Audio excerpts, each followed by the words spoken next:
Welcome to the Doomscroll News Report here on Radio Taiwan International, where I, Hanna Belinsky, and my co-host, Amanda Stevens, two writers, political by necessity, cover some of the biggest international news stories dominating our news feeds from the last week. I'm Hanna Belinsky, and I'll tell you what we're not tackling this week. at least this week. Not this week. That whole mess in the United States right now that's getting people canceled left and right. Well, mostly left. Instead, we're tackling the recent youth uprising in Nepal and a similar anti-government uprising that's been taking place in Indonesia. Although events like this are often necessarily violent, I think overall this isn't quite as doomer as doom scrolling tends to get.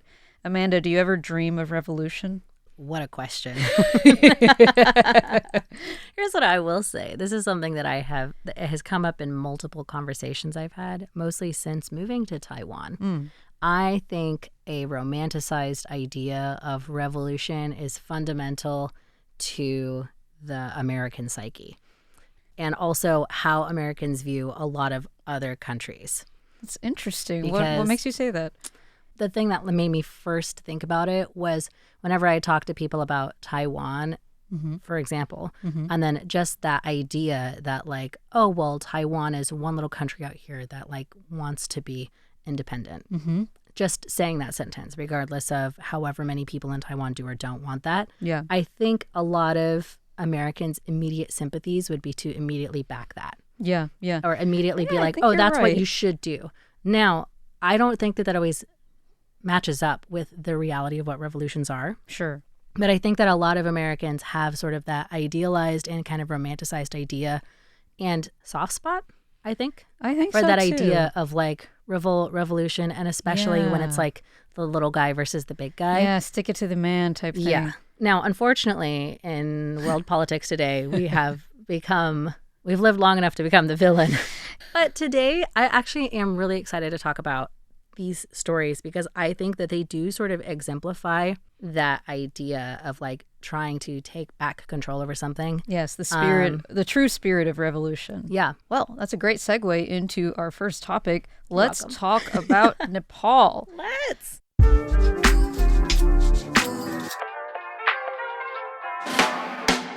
Per Hannah Ellis Peterson in Delhi and Gaurav Pokharel in Kathmandu, Nepal's Prime Minister, KP Sharma Oli, resigned last Tuesday after days of political unrest, the likes of which the nation had not seen in decades. What sparked the flame was a broad ban on social media, including Facebook, Instagram, WhatsApp, Twitter, in all over 24 social media apps.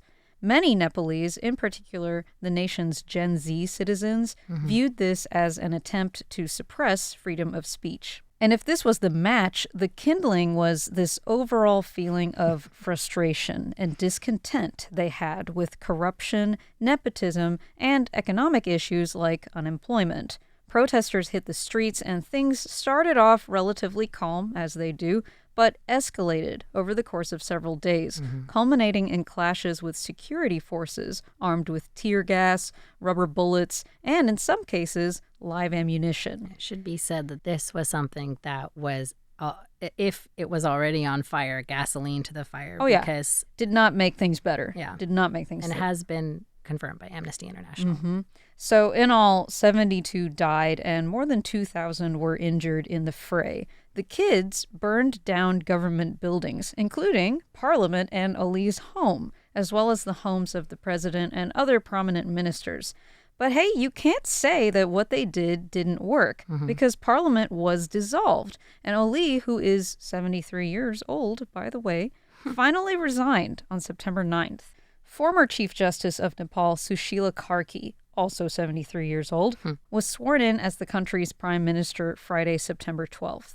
This makes her Nepal's first female PM, and she will lead an interim government until new elections take place next March. So that's kind of the spark notes, but of course this is a pretty big story. Honestly, do read about it after this if you're interested. It is fascinating. It's amazing, yes. Yeah. One thing I found so interesting about this story was how Karki's election took place on the Discord group chat platform.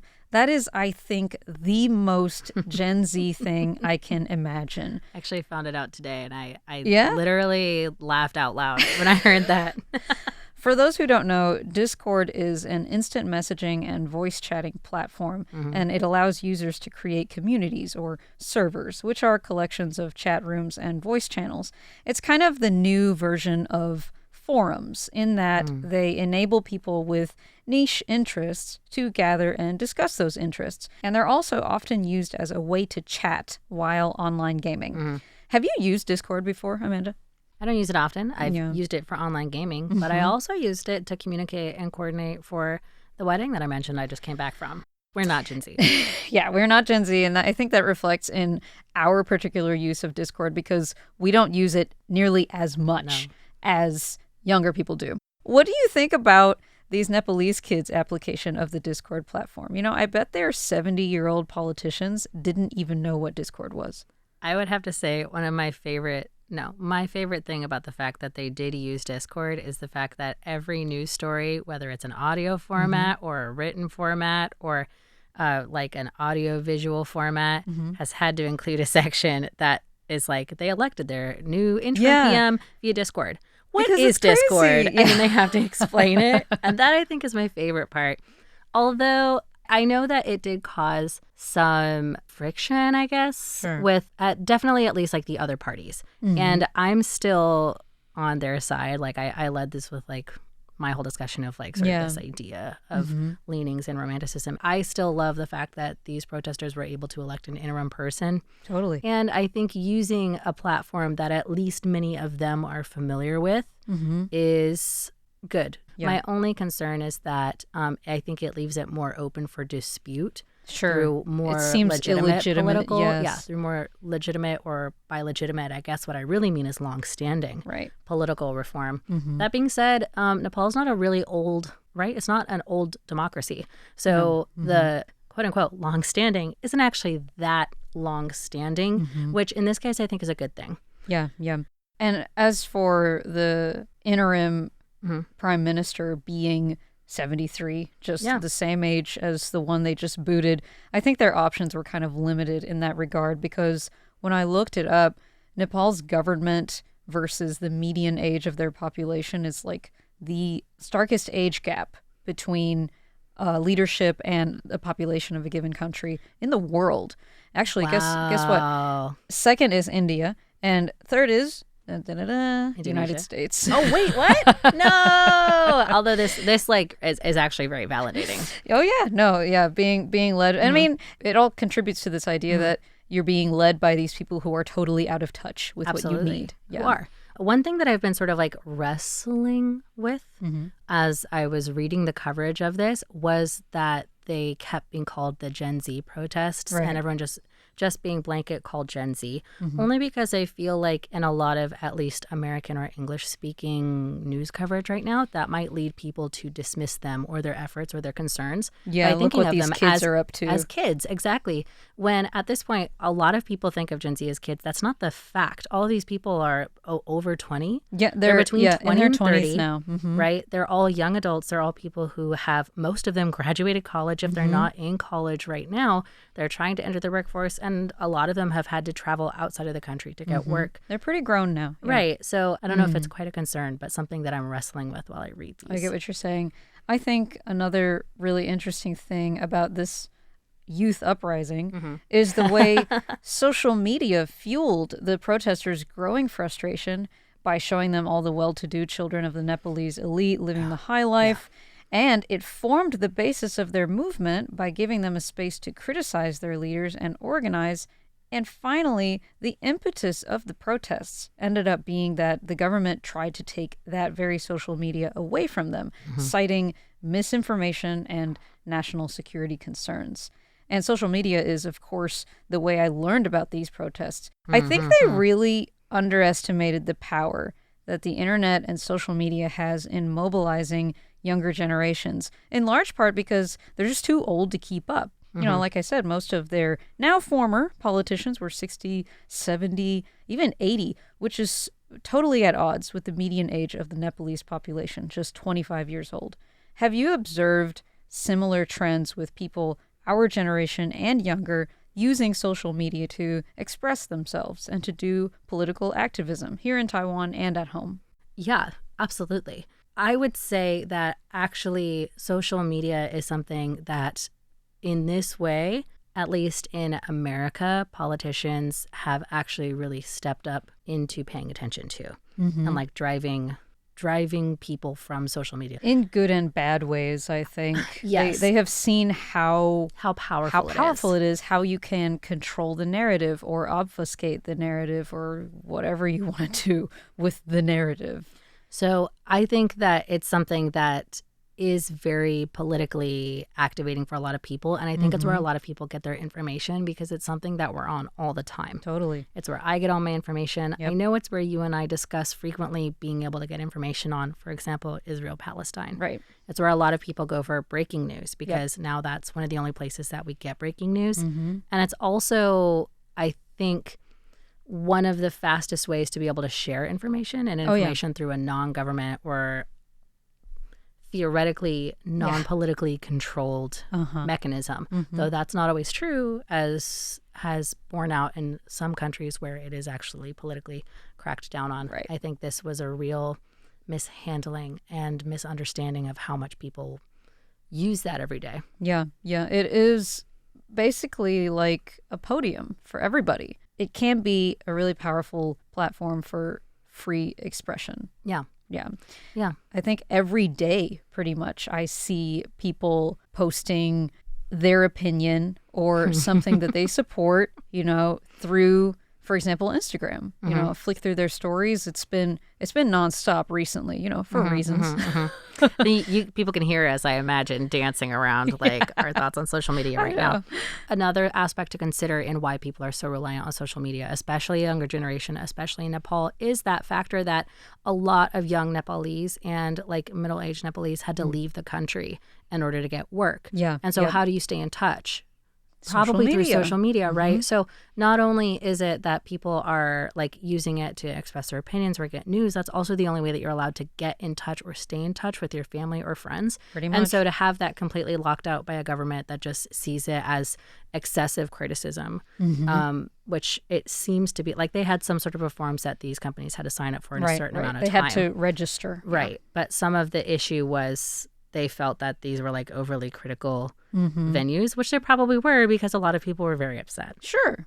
Right. So I think there's also then logic to that. But it has been, I think, a force for a lot of, as you said, a Tinder or a Match as well in this. I also want to close up by saying I think it was also a force for good at the end of it, because something that I want to circle back to before we leave is that the Nepalese also cleaned up the protest. Did they really? I didn't even see this. That's Yes, kind of amazing. They went back out into the streets and they started sweeping up and cleaning up. And while there were riots and people who were looting, through social media footage of people who did loot stores, people went and found them and forced them to return the goods back to the store. That is amazing. Now, that doesn't happen in every instance, but it happened in a lot of instances. And so social media was like the impetus for this.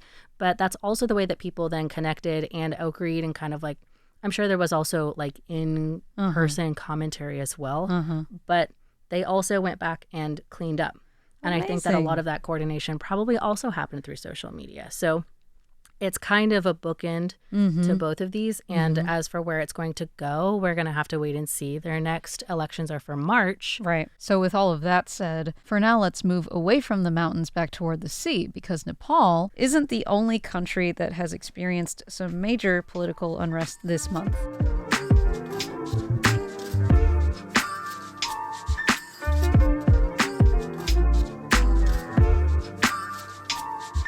There were mass demonstrations in Indonesia for similar reasons as Nepal, namely anger at the political elite and inflation, starting in late August.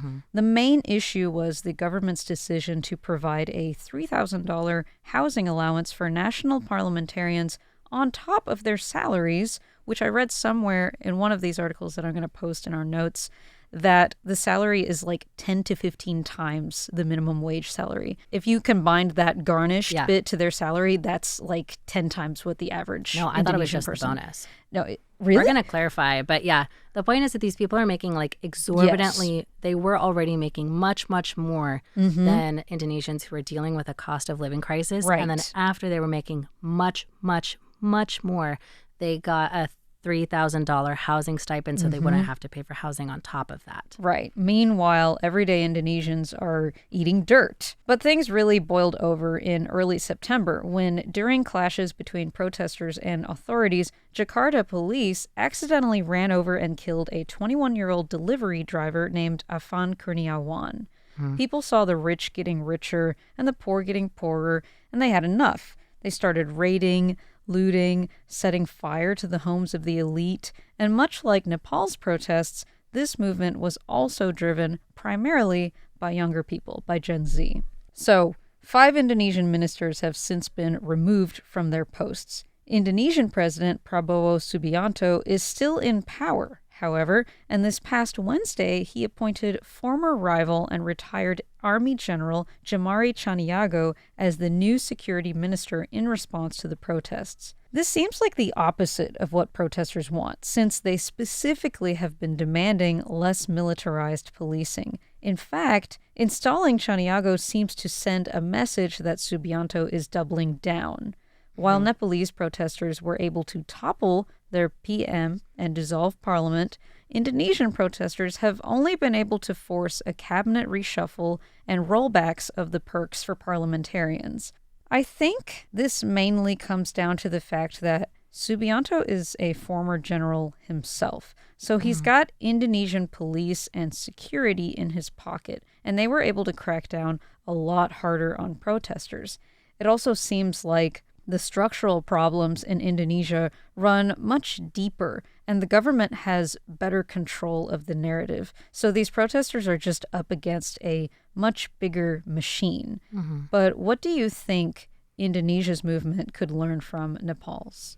To add to that, well, the first thing is that you were right. It's the total, the bonus plus their salary. Okay. That is 10 times more than what Mm-hmm. people are already making.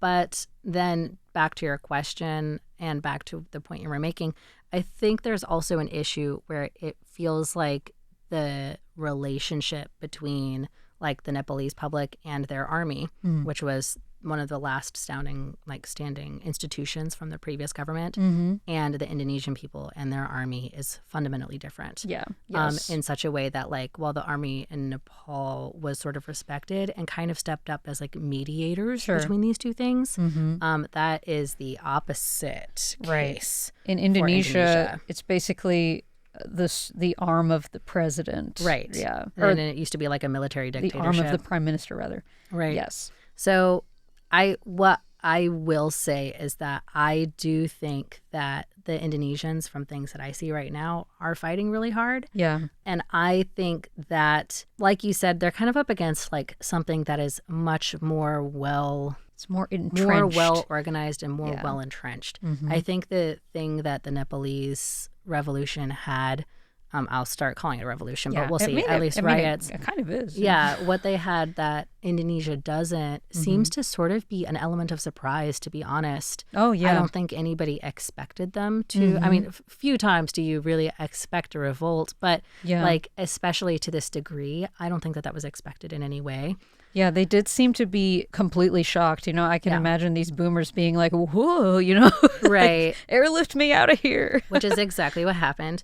Meanwhile, I think the Indonesian powers that be are much more focused on keeping what they have. Oh, yeah. They're much better about control. Yes. Yeah. So I think it is hard to say what they could learn because I feel like they're just dealing with like a totally different beast. Yeah. I feel like they're dealing with similar problems, but like a different roadmap that they have to navigate. Yeah, it's going to be harder for them. Perhaps what I would say is definitely coordination. Oh, yeah. Coordination and clear goals and a clear message, because I think that was what was lacking is they seem to, even I had some trouble, you know, in my reading trying to figure out what it is that they wanted. Whereas with Nepal, it was like, okay, you guys want to get rid of the prime minister, you want this thing and that thing. And they got those things. You want the leaders to resign. Right. And they got those things. But for Indonesia, it was a bit more murky. It seemed more like a general air of discontent, and it definitely seemed less focused and like they didn't have a really pointed message to rally behind the way Nepal did. Well, and to their credit, they've also been protesting for much longer. Oh, yeah. Right? So Nepal, like I said, it happened, I think it took a lot of people by surprise. It happened in essentially like a week. It was fast. But it really happened in like 4 days. It was very intense. And so it was like 1 week, 4 days of intense action. And so I would also think that it is much easier to keep a focused message when it's a short period of time. Over the period that these Indonesian riots have been happening and protests and riots, it's both, have been happening, I think the list of complaints has grown. Because originally a lot of it was mostly cost of living focused, right? It was like that it was ridiculous that these people are getting so much more money than us. Right. While also at the same time, because this was also very galling, while also implementing fiscal responsibility charges on everyday citizens. Makes no sense. That's not the exact word, but basically like requiring that people be more fiscally judicious while if they giving aren't already price doing cuts that. to people who are in charge. Like, and not price cuts, like huge bonuses, bigger bonuses. Really rubbing so this is it in happening their at the faces. same time. Yeah. So obviously that's what started it, and that was a clear thing. But then as the protests have gone on, they have sort of grown to encompass things like police brutality. Well, that's because more police brutality has been happening since they started protesting. Delivery driver, And he wasn't even involved in protests. No, he was. Well, he was just trying to make a delivery. Yeah. Because gig economy. That's what he was doing. He had to go through a protest area, and he was run over. And he ended killed. up getting run over. So like. Police brutality being one of them. I think overreach has been another one of them. Yeah. They cite it, or the BBC article that we'll be linking in the show notes also cites how one of the issues too is that it seems like the leader in Indonesia, the president, Subianto, somebody in charge, is also like kind of implementing what feel like blackouts on areas where there is a protest, which then makes it easier for people to get hurt. Yeah. Which is what people are really afraid of as well. And so to answer the original one, I guess it would be like a clear message and clear goals and try to keep those in mind as much as possible, though these are all obviously, I think, worth fighting over. Oh, yeah. We're taking notes. Hopefully. I hope there are people out there taking notes. I do think in general, both of these stories are, for the parts that are upsetting, I do think that there is a silver lining. And I think that they are encouraging. And I think it's a good thing to look around and see and compare.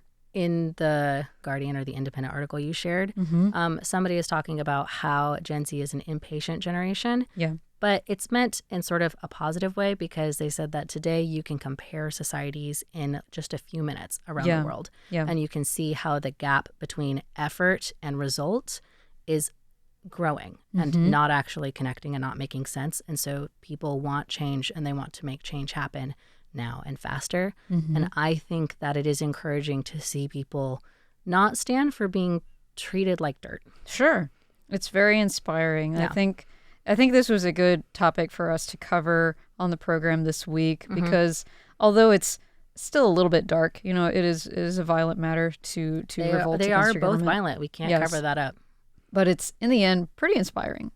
Well, that's it for today's news report. A quick reminder that you can find all of our referenced articles in the show notes for today's episode. I'm Hanna Belinsky. And I'm Amanda Stevens. Thank you for joining us on air today. Tune in tomorrow for more programs by Radio Taiwan International. And in the meantime, remember to stop scrolling and touch grass. We'll see you next week. Bye.